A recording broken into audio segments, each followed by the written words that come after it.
Hey everybody, I want to talk about the big elephant in the room. What would happen to you if Apple or any of the other manufacturers were to serialize the screens themselves? Would that be the end of repair? And I want to dig into this topic a little bit because today there is something that you can do about it. So let me share with you a little story. Let's go back to 1975. 1975 is when the Magnuson-Moss Warranty Act came around. You can read all about it here on Wikipedia, but the thing that really kind of jumps out as important for us is the part that says, oh man, I lost my little highlight. Let's see if I can find it again. It's the part that says, here we go, warrantors, meaning Apple or Samsung or anybody, cannot require that only branded parts be used with a product in order to retain the warranty, right? So this has been around since 1975. The Magnuson-Moss Warranty Act says that all along, Apple was never allowed to say, if you change the battery to some aftermarket battery, that voids your warranty. That is, they cannot say that. That is a violation of this Warranty Act. But they've been doing it anyway until this day. This is April 10th, 2018. So this is the FTC, and we kind of think, why does Apple do what they do? And I think that one of the things that actually lights a fire under them is fear of the FTC. So let's look at this. Since 1975 up until 2018, Apple just didn't care about the fact that that Magnuson-Moss Warranty Act really was kind of forbade them from doing what they were, just did it anyway. But then the FTC says, no. So here comes the FTC saying, I'm issuing a warning to 6 major companies that market and sell cellular devices. You gotta knock that off. So they warn them. It's illegal to condition warranty coverage on the use of specified parts or services. So you guys might remember this. This is when that big movement of let's all tear off the void if removed stickers. And it tells you, hey, we're letting you know. The FTC says you cannot say the use of Apple parts is required to keep your manufacturer warranty. You know, this warranty doesn't apply if you put in somebody else's parts, can't do that, and this warranty doesn't apply if you peel the seal, can't do any of that. So the void if removed tags are gone. Aren't a small amount of third-party repair people getting some resources to repair some of Apple's stuff now? That's where we're going, right? So in 2018, this FTC warning came out.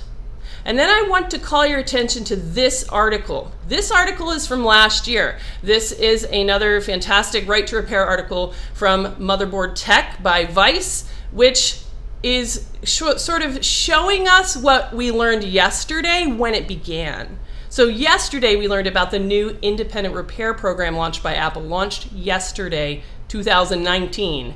But we can see here that that same thought was generated way back when. So we can see in this article, internal documents show Apple is capable of implementing the right to repair, and the internal document seems to be the backbone of what today is that new program. So we can read this article, and it says, according to the presentation titled Apple Genuine Parts Repair, Apple Genuine Parts Repair, i.e. the independent repair program, was born on April 2018. So the FTC says in April 2018, no, stop, you can't do that anymore. And that same month, Apple says, well, then we better get serious. And Apple launches or begins drafting what has now become today's news, right? The Independent Repair Provider Program. So what have we learned? We learned that Apple responds and respects what the FTC says. So why is that important? Why are we talking about this today? And it's because of the big elephant in the room, right? So when we think about what's the motivation behind this independent repair provider program, it sounds great because as the little details have been rolling out, leaked out, it looks like anybody can sign up. You have to get accepted though. And you have to kind of jump through their hoops. They're not going to take everybody. So they're not going to take anybody into this program that does hobby repair. They're not going to take anybody that works out of their house. They're not going to take anybody that does mobile repair. They're not going to take just a fixer that wants to fix their own cell phone with iFixit guides. They're not going to allow just anybody to have access to parts. They're going to take independent repair shops that meet their certain criteria. So it's a limited program, and we don't know how many people are actually going to make it into this program at all. So it's hard to understand what's the motivation. Are they just finally saying, you know what, we're just rolling over and right to repair wins, and now this is our first step? I'd like to think that's true, but we don't really know what the motivation is. It could be that their launch of this program, which appears to have been started when the FTC made that announcement in April of 2018, it could be that this is them sort of putting out the feelers of trying to create this network of people that are all married to the Apple OEM part mothership, right? So let's think about what that would look like as we think about the big elephant in the room, which is what everyone's big fear is. Personally, just to be clear, I don't like fear-mongering, and my personal viewpoint is that this potential scenario is really unlikely. I don't think that they could actually get away with serializing parts to make it so that you couldn't replace screens on phones. And that's the fear. I don't think they could do that because of the globalness of the brand. Just in China alone, if you think about what would it mean in China, hundreds of millions of iPhones that suddenly you can't swap the screen on without being using an Apple OEM part, it'll never fly. So I don't think this is a valid fear. However, but a lot of people do. And so I want to just respond to that. So let's talk about history of serialization. What do we know so far? So none of this ever was on the radar screen until the iPhone 5S came out. The first guy to have a fingerprint sensor. Now the fingerprint sensor really is a, kind of vanity mirror on the passcode of the phone. So it's tied to the secure element. It's tied to the privacy and security of your device. So Apple made it so that not anybody could replace the fingerprint sensor except for Apple legitimate in-store, bona fide repair. Only Apple to this day can replace the fingerprint sensor. So on the 5S, if you lost, tore, or damaged the fingerprint sensor, you're out of luck. You're never going to have Touch ID working on that device again. And that was that seems okay. It seems kind of reasonable, I guess. And then along comes the iPhone. Let's go to the iPhone 7. The iPhone 7, same thing. You can't replace the fingerprint sensor, but now the fingerprint sensor is part of the home button itself, and the home button is no longer analog. It's a digital home button. So now if you lose or bang up or tear or damage the fingerprint sensor within the home button, you now cannot replace the fingerprint sensor or the home button function entirely. So now it's kind of gone one step further. If you damage the home button in an iPhone 7, you cannot replace it. You must go to Apple, and that's sort of the step 2. And next, I put up here that the iPhone 6S compared to the 6. In the 6, you can replace the Wi-Fi chip. It's no big deal. In the 6S and beyond, you can still replace the Wi-Fi chip, but now the Wi-Fi chip has a number that is bound to the NAND. So you can't just replace the 6S Wi-Fi chip without also taking off the NAND, unbinding that with a programmer, putting it back on, and then putting on a new Wi-Fi chip.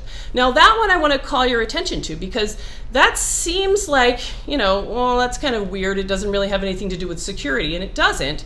And it's likely to just be a kind of unintended consequence of the move from a 32-bit to a 64-bit system.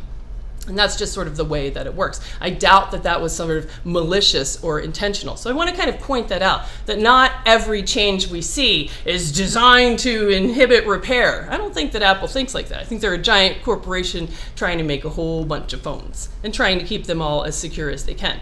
All right, then here comes, I don't really know, was it 11.4? Maybe it was 12. something where we don't do a lot of screen work and we don't refurbish screens, so that's outside of our wheelhouse. But we understand that along the way came this really irritating thing if you are a screen refurbisher, which is if you take an OEM Apple screen with broken glass, you refurbish it, now it's a refurbished OEM original screen, and you put it into somebody else's phone, you lost the ability to have the ambient light sensor and this whatever thing is True Tone. You lose those two features. Those are pretty minor features, but still, nonetheless, you had something that worked and now it doesn't. And it feels, if you're a refurbisher, like that's really irritating. And why did they do that? Who knows? I'm going to guess that it kind of goes with that whole Wi-Fi chip, sort of an unintended consequence where the way that they think about design is just, here's how we're going to replace screens. You put in a new screen, you blank the whole device, you reprogram it, and they're not really thinking about what does repair look like, because that's not what they do. It's not part of how their internal culture might work. But nevertheless, along comes iPhone 12, or iOS 12. iOS 12 we've now learned, it took us a year to realize it, but now we know, hey, in the iPhone 10, 10s, 10s Max, 10R, those guys, if you take the OEM battery out and you put in a battery that is not the one that the device is programmed to recognize, then the device will look for a serialization, a code from the battery, and if it doesn't get that, then it's going to say, service, I don't know where this battery came from. Now, I don't necessarily object to that conceptually either, but it's there. We can't deny that it's there. So now there's sort of like one more thing that the device is checking for. So if we put this together, and we think, all right, now, as of yesterday, we have the independent repair provider program. Does that mean that we're going to see more and more shops having access not only to Apple OEM parts, which is wonderful, but also sort of beholden to Apple certified practice for installing those parts, which is going to include things like blanking the device and resetting it to accept a new serial number. So are we going to see more and more accessible Apple OEM repair practices to consumers? And over time, is that going to lead to a culture where we add to this list, what if, iOS next, the screen itself was serialized? What if it could not be replaced outside of Apple ecosystem, right? That's not super crazy. I don't think we're going to see that happen. I doubt that's the road that we're on. But we can't deny that that possibility exists. It would be possible for Apple to have built a network of independent repair providers that all have access to OEM screens and equipment, and that they could flip a switch that would end our ability to use aftermarket screens entirely, or anything else, right? It would be kind of like going back to error 53. I don't see that happening, but it is a possibility that we need to think about. So what could we do about that? Let's go back to the beginning. Who does Apple listen to? The FTC, right? So what can we do about this fear? If you feel like I want to take action, what can I do? Here's what I think you can do. You can be a part of this, nixing the fix. So the FTC, this is a little bit dated, but we still have time.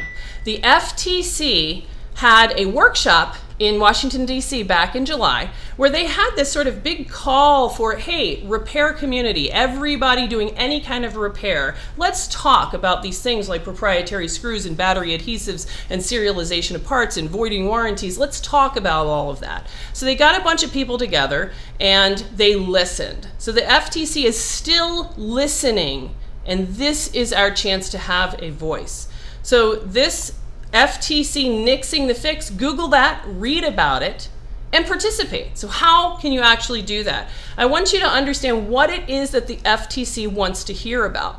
They want to hear data, not just your opinion, but they want to hear how would things like screens and batteries and adhesives, but especially how would the serialization of screens affect you? Let's say that you're DIY, you're mobile, you just started, you're working out of your house, you're not established, the guy next door is in the Apple program, so they don't take you. Any reason that you're not able to participate, maybe it's not in your country, you're not able to participate in that independent repair program, you would then be excluded from repair entirely if something happened like the screen serialization. And even without that, you're still, all of us right now today are still, as we sit here now, excluded from replacing home buttons and batteries and having that service message go away. So let's tell the FTC, how does that impact us? And they're asking, there's these very specific questions, and there's a deadline. The good news is that the deadline is still coming up. So we still have a chance to put together information as a group and present it to the FTC to just make our voices heard. And I really, really want to do that. So if we look to see what's already in there, they've been asking people to write in for a long time. So let's see what's already in the pot. So here's their research docket, and we can see that there's something like 23 different articles that are in there. Let's see. I think I clicked on the Repair Association one. Yeah, here we go. 23 results. So these are kind of like big associations that have done research and written papers. Don't let that scare you. The FTC is your voice. You're a consumer. You are also in business. You are doing repair. It's your voice as well. So I am totally up for helping all of us. Anybody that watches this channel, anybody that does independent repair, that wants to be heard as an individual, I will roll all of this up for us as a group, in addition to the great work that's already been done by iFixit and the Repair Association and other folks that represent us. All right, so let's add another document here. Let's add our own research. So here's what you can do. I have made a Nixing the Fix research template where I'm making this public. This is just a shared Google Doc that you can fill out, and then you can email it to me at jessa@ipadrehab.com. So fill it out, email it to me at jessa@ipadrehab.com. And we'll put this on our website as well. But all I want you to do is fill out your name and tell us about your repair business, and then let's get some data, right? So specifically about this idea of not just serialization of parts, but also the inability to roll back iOS updates, which I think is really, really huge. So I want you to think about, look at your records and figure out the answers to these questions. How many times has this happened to you, where you have actually had an inability to repair something that came to you because of a torn home button or Face ID? Or tell me, circle yes or no, how many times? How many times has it affected you, the inability to repair something that requires a transfer of a serial number from A to B? Same thing, the inability to recover data. This has happened to me from missing damaged home buttons, where you can't hit home to upgrade anymore, because if you've damaged the home button, then you can't fix that to get back to your data.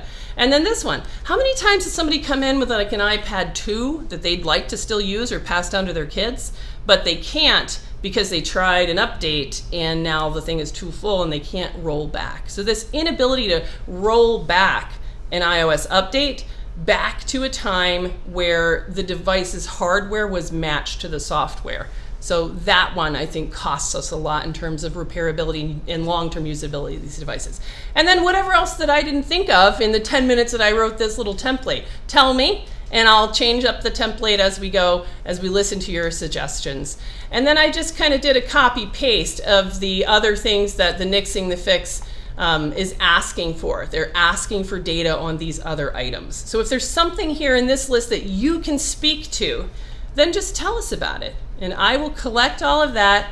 I will roll it up into a document that kind of represents a slice of this population, so that your voice can be heard and that you can tell the FTC, hey, I am afraid of what would happen to me and my business. This is the actual impact. This is what would happen to me if such a thing were to happen, where the manufacturers were to serialize the screens so that aftermarket parts would not work with a device. What would that mean to you? And maybe we can stay out ahead of that and just make sure that it doesn't have a chance to happen, even though I think that the likelihood of it is already pretty low.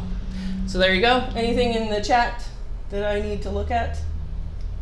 Let's see. No? Okay. All right. There you go. I will look for those responses to Jessa at iPadRehab.com. Go and I put the link in the description below. I'll put it in the comments as well for that template. Fill it out and send it to me. I can't wait to see what you guys have to say. That's it for this time.